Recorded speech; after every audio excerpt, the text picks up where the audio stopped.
Parking garages always feel unsettling late at night, especially when you realize you're not alone down there.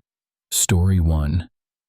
The concrete ceiling of the level 4 parking garage felt like it was pressing down on the roof of my sedan.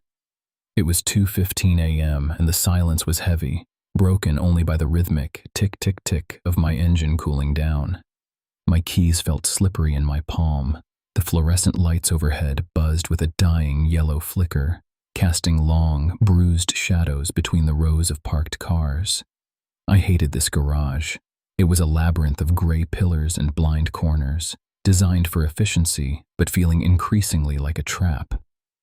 I stepped out, my shoes echoing against the oil-stained floor with a sharp clack.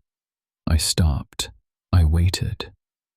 Usually, a garage like this would have the distant hum of traffic from the street, but tonight it was unnervingly absolute. I felt the prickle of eyes on the back of my neck. I started toward the stairwell, my pace quickening. That's when I heard it. The low, guttural rumble of a heavy engine turning over somewhere down the row. I froze. A black SUV, windows tinted so dark they reflected nothing, was idling 3 spots away. I hadn't noticed it when I pulled in. It sat perfectly still, its headlights off like a predator holding its breath. Just someone sitting in their car, I told myself, my heart hammering against my ribs, checking their phone, having a cigarette. I walked faster, the sound of my footsteps amplified by the vast, hollow space. From behind me, the SUV's engine revved, a sharp, aggressive growl that vibrated in my chest, then the heavy clunk of a car door opening. I didn't turn around. I couldn't. I broke into a jog, my heels clicking frantically now, a frantic staccato rhythm that seemed to invite pursuit. Behind me, the sound of heavy boots hitting the pavement started. They weren't running, they were walking with a measured, predatory confidence. Clack. Clack. Clack.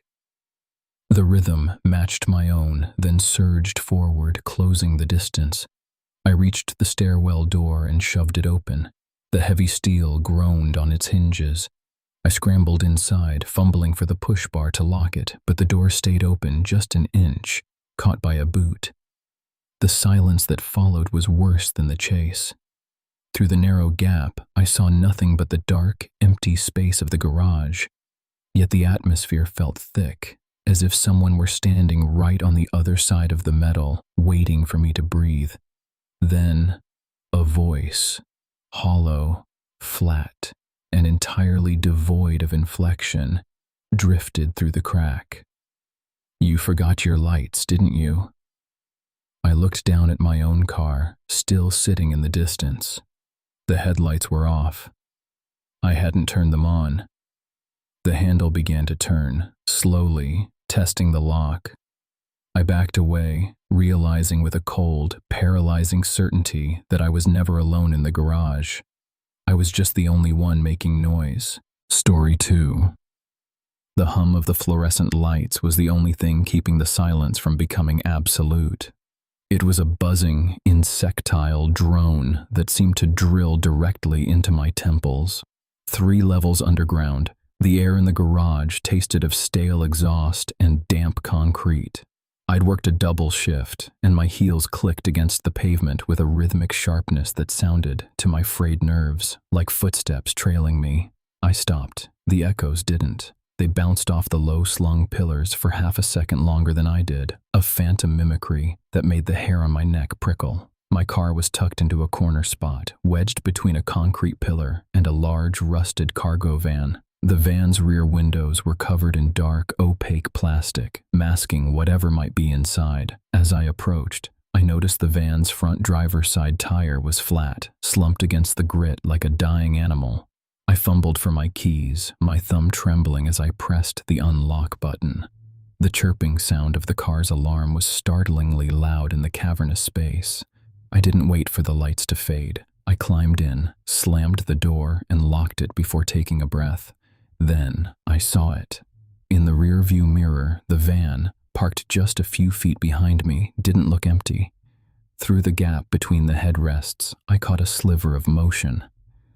A shadow, darker than the gloom of the garage, shifted behind the rear window of the van. The plastic sheeting rippled not from a breeze, but from the weight of someone leaning against it. I started the engine. The roar filled the cramped space, but the van didn't move. No one stepped out. No doors opened. I threw the car into reverse, my heart hammering against my ribs like a trapped bird. As I backed out, I kept my eyes glued to the mirror. The van remained perfectly still. I swung the wheel, ready to bolt toward the exit ramp, when I felt a sickening thud. It wasn't the sound of hitting a pillar. It was the distinct, wet sound of rubber hitting something soft. Panic surged, cold and absolute. I didn't stop to check. I slammed the car into drive and floored it, tires screeching against the painted concrete. I didn't look back until I hit the ramp, the steep incline leading to the streetlights above. When I finally reached the exit booth, I slowed down, glancing at my pristine bumper in the harsh, sodium orange light. There was no blood, no dent, but as I pulled onto the empty city street, I glanced down at my rearview mirror one last time. Sitting in the back seat of my car, clearly visible in the reflected glow of a street lamp, was a single, muddy handprint on the inside of the rear window. The garage was silent again, but the echo of the closing door was still ringing in my ears.